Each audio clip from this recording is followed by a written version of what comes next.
and welcome to National Focus. I am Aliyah Martin. In the headlines, government continues to make advancement for International Airport. Member of Parliament for the Paybush constituency highlights ongoing works in the constituency. And Dominica celebrates Flag Day as part of independence activities. Details of the headline stories and more when we return.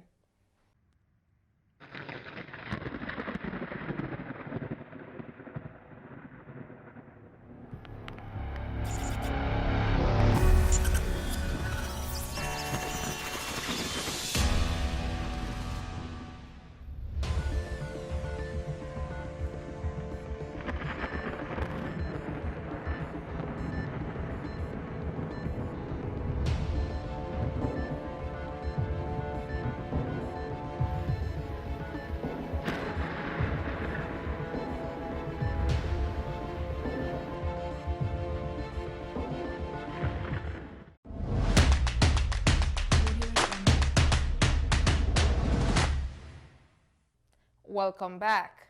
Prime Minister Honorable Roosevelt Skerrit says pretty soon more concrete information will be provided to the public on the international airport. Government has thus far acquired over 400 acres of land in Wesley. Prime Minister Skerrit gave a few more details on preparations for the international airports. We are finalizing the designs. There's some changes to the designs of the homes that we'll be building for those who have opted to accept a home in exchange of the homes. We have 150 acres of land, agricultural land, that we have surveyed, and will be in next week or so, we'll be assigning those lots to farmers who need lots exchange, land exchange for land. We have started making payments to people who have decided to accept cash in exchange for their lands. We are doing the designs of the airport and so forth. Very soon we will continue with some detailed geotechnical studies. So there are a number of things that are happening there. Prime Minister Skerrit says government will propose the formation of a development company for the international airports. That will be the International Airport Development Company. And that company will have a shelf life, hopefully, for the duration of the construction of the airport. We'll have a board. That board will comprise of about 16 members that would cover a wide cross-section of the society, so that we have broad-based participation and involvement in the process. And then there'll be a policy board made up of ministers, chaired by myself as Prime Minister and Minister for Finance. His Excellency the President Charles Savre, acting in accordance with Section 3A of the Constitution of the Commonwealth of Dominica, has appointed Attorney-at-Law Mr. Duncan Stowe as Chairperson of the Electoral Commission with effect from the 30th day of September 2020. Earlier today, His Excellency President Savre administered the prescribed oaths and presented the relevant instrument of appointment to Mr. Stowe. This appointment now completes a full 5-man membership of the Electoral Commission. I am humbled by the confidence reposed in me by His Excellency, the President, to serve as Chairman of the Electoral Commission for this present term. I am aware of the Herculean task ahead. However, I am ready to undertake the challenges that come with this job. I pray God that I do not disappoint the people as I seek to perform my duties to the best of my abilities. I think at this time I'll take a pause and wait for my feet to be wet as I take up the tasks. Other members of the Commission who were sworn in last month are attorneys Alec Lawrence and Lennox Lawrence, appointed on the advice of the Prime Minister, and Wayne James and Hilary Shillingford, appointed on the advice of the Leader of the Opposition. The government of Dominica is fulfilling its promise to the people of the Northeast with the construction of a $40 million state-of-the-art Northeast Regional Hospital. Octavia Prosper has more. The first and second floor measures 1,700 square meters and will contain 3 children wards, 3 male wards, 3 female wards, 3 maternity wards, dialysis unit, an intensive care unit, mental health facilities, an infectious diseases decontamination room, and isolation rooms, amongst other services. Minister of State in the Ministry of Finance, Honorable Gregory Rivera, says he is pleased with the progress of the construction of the hospital, and the structure, upon completion in April 2021, will represent the commitment of the Labour Party administration to the people of Dominica. I want to thank in a very special way also the government of the Commonwealth of Dominica for keeping to its promise. This, of course, was an election campaign, and at the end of the day, sometimes people say, well, elections is over, and people forget about people. But we saw the commencement of this project just about less than 90 days following the general elections. And since then, we have seen progress. We have had quite a number of visits. The Prime Minister came in a couple of times. We have had a number of site visits. And today we are here, standing on the second floor.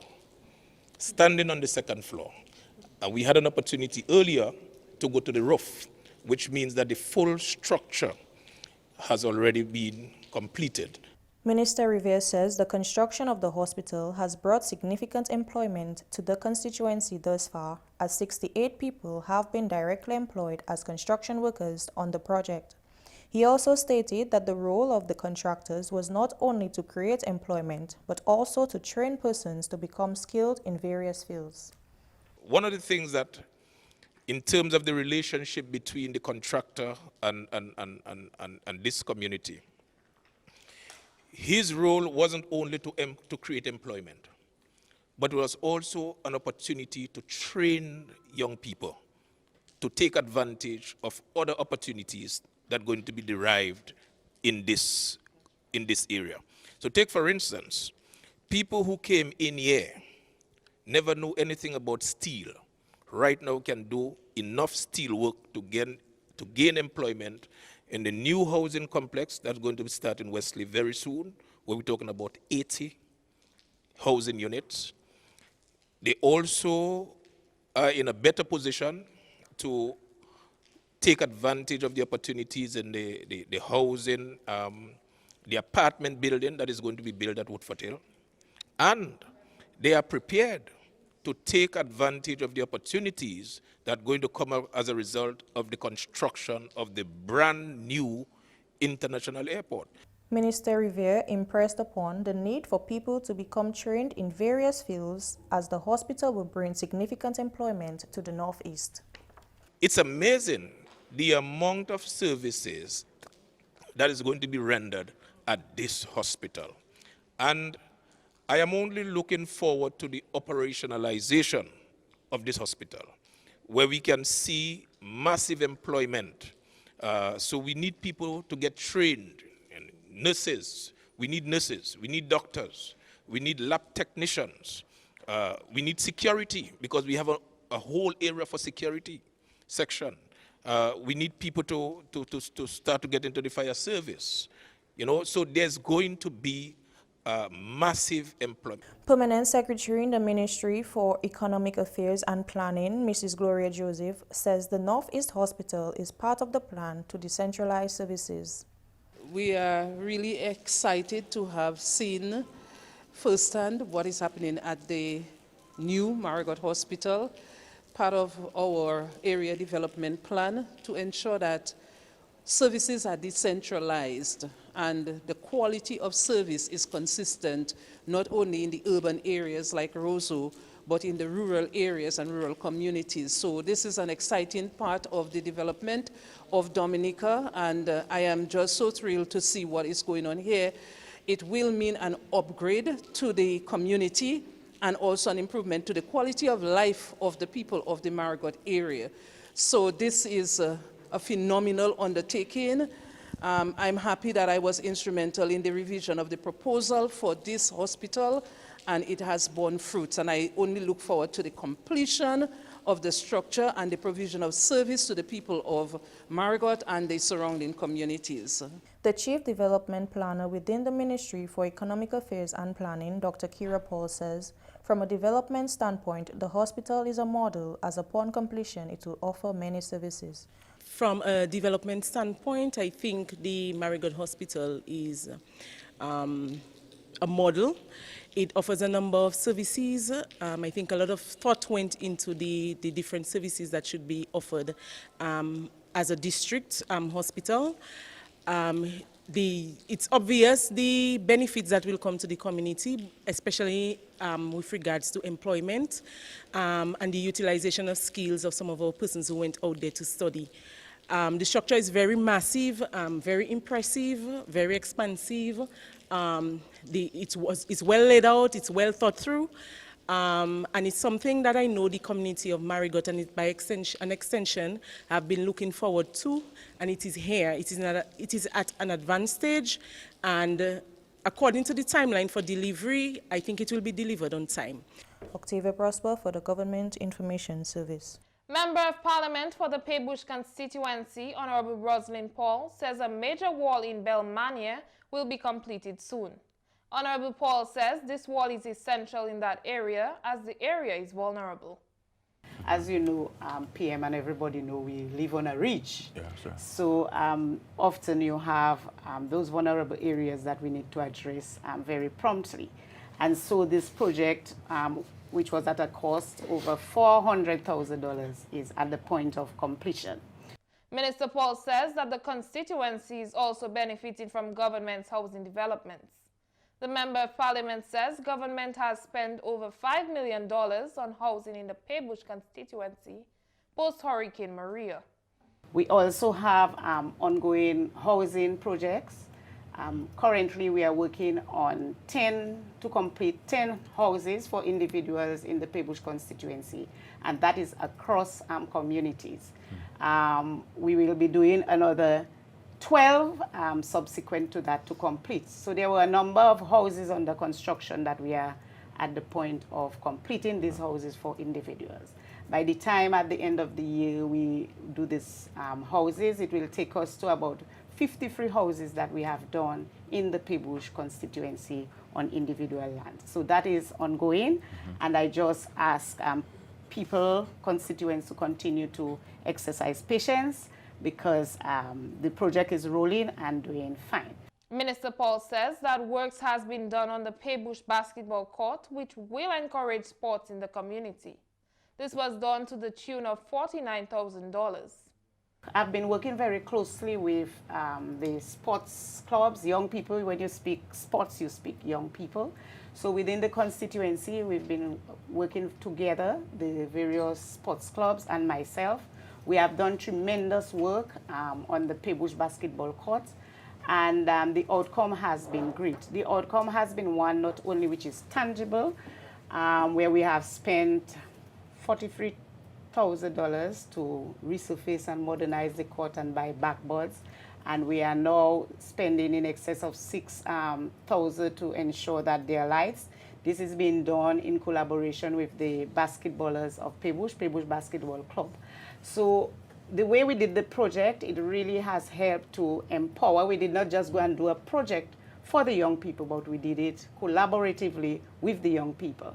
Work has also commenced on the Anzime Health Center. If anyone would pass opposite the current health center, they would see that there are ongoing earthworks. The area, the whole of Anzime is swampy. So currently preparatory work is being done. And the villagers have seen the work started, and some of them have been asking about employment. And I would just tell them to be patient because already we've spoken to the manager of the contractor who said, like all the other health centers, local people will employ.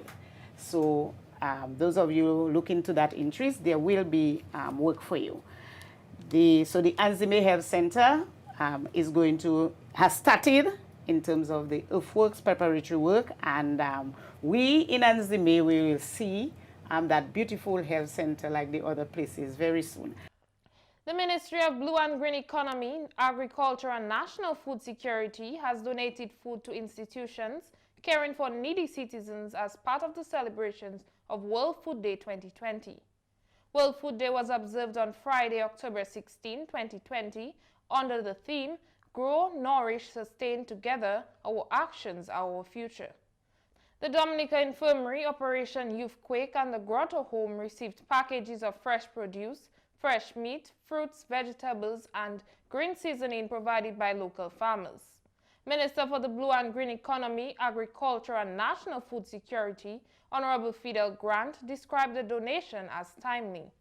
We are here celebrating World Food Day, and as a Ministry of Agriculture, we thought it was timely and symbolic that we donate healthy, nutritious foods to these institutions. The foods that you will see here today come from the various agricultural stations, the Chinese Technical Mission, and a few of our farmers who have dedicated over the years to donating some of their hard work to these institutions. The Agriculture Minister then made a commitment to continuously provide fresh fruits to these institutions. We are making this contribution, and it will not be the last. We continue to donate food and fresh meat to these institutions, as they are really charitable institutions and cannot afford to buy food. So I am making a commitment here today, and I made it sometime earlier last year, that we will be continuously donating fresh food and fresh vegetables and fresh meat to these institutions. Let me say thank you to all the farmers who donated and to the hard-working staff of the Ministry of Agriculture who continue to work well with our farmers and continue to do well for Dominica as it relates to agriculture. Acting Director of the Dominica Infirmary, Ms. Clanis John Baptist, thanked the ministry for their donation. On behalf of everyone, well, the beneficiaries, the board of directors of the Dominica Infirmary, thank you very much. Thank you to the farmers who work tirelessly to produce the goods. Thank you for the ministry who continue to do this well, it's a beginning, and I know it will continue. So thank you very much. We appreciate this. I know during this COVID time it's a challenge, but you all remembered that we institutions are here continuing this work. So thank you very much. You're watching National Focus. More when we return.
Assistant Chief Education Officer Dr. Jeffrey Blaise has called on parents to work with the teachers and the Ministry of Education to ensure that students can be successful.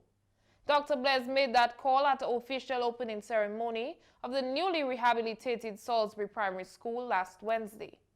The education officer says that while a new facility will improve the students' willingness to learn, a partnership is needed between the parents and the teachers.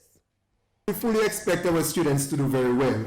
We fully expect real and meaningful learning to take place. But I must indicate that real and meaningful learning can only take place where we have partnerships. And I speak of partnerships between the home, the community, the school, including the school staff, and the students. And for this partnership to be effective, it means that all partners must exercise collective responsibility. Dr. Blaise says parents must continue to support the school and the teachers if students are to excel. Our parents have to support the school as they often do. Where parent and the school work in unison, there is increased students' performance and output. On most occasions, all we require from parent is just the support. We don't expect them to know the content. We just need the collaborative support. And that is very important for students' learning. At the level of the school, our teaching staff must focus on student outcomes. They must focus on student achievement, and to do this, they must adequately prepare and plan. They must focus on diverse learning experiences of students and make the environment suitable for these diverse experiences. Dr. Blaise says teachers must also uphold their end of the partnership by seeking continuous education to ensure that they are always properly equipped with modern practices that can increase the students' chances of learning. Teachers must also engage in continuous professional development so that they improve their craft knowledge to make the classroom experience the best for students. At the management level, the principal is expected to develop a culture of excellence, a culture where students are proud of the school and they do all within their powers to do very well. Dr. Blaise says that with the support of parents, students, management, and teachers, the Ministry of Education is better able to impart the level of quality education that each child deserves. When these are done, we have 75% of the type of quality that we refer to. But there is a final part of this puzzle, and that is the contribution of students. Students must aspire to achieve. Students must be diligent in their learning, and students must conform to the guidelines set by the school. So if the parents, our community, the school, the management, and students all play their role, the end result will be real, meaningful learning and enhanced outcomes. Citizens of Dominica observed today, Monday, October 19, as Flag Day. Dominicans were encouraged to respectfully display the flag of Dominica throughout the day. Chief Cultural Officer Mr. Raymond Lawrence says Flag Day is observed to build appreciation for the flag of Dominica. Flag Day is meant to give greater promotion, greater exposure, build greater appreciation for the national flag of Dominica. Our flag is one of our most important emblems in Dominica. It represents and signifies our nationhood as a country and also as a Dominican people. It helps to identify us as a people from Dominica, so it's an important part of our national identity. And I would also say it certainly builds national pride in our country, in ourselves as Dominican people. This year, Independence is being celebrated with a reduced calendar of events due to the COVID-19 pandemic. Mr. Lawrence says they decided to observe Flag Day as it is an event that citizens of all ages can fully participate in. There are some events that only cater probably for adults, especially the night events, which are popular, people love a lot, which we don't have many of during the Independence. But when you think of it, it's really adults that go to that kind of event, and maybe not the elderly and not the children for sure. So that's why during the Independence we must have activities where children can also take part and the elderly can also take part, apart from the in-betweens.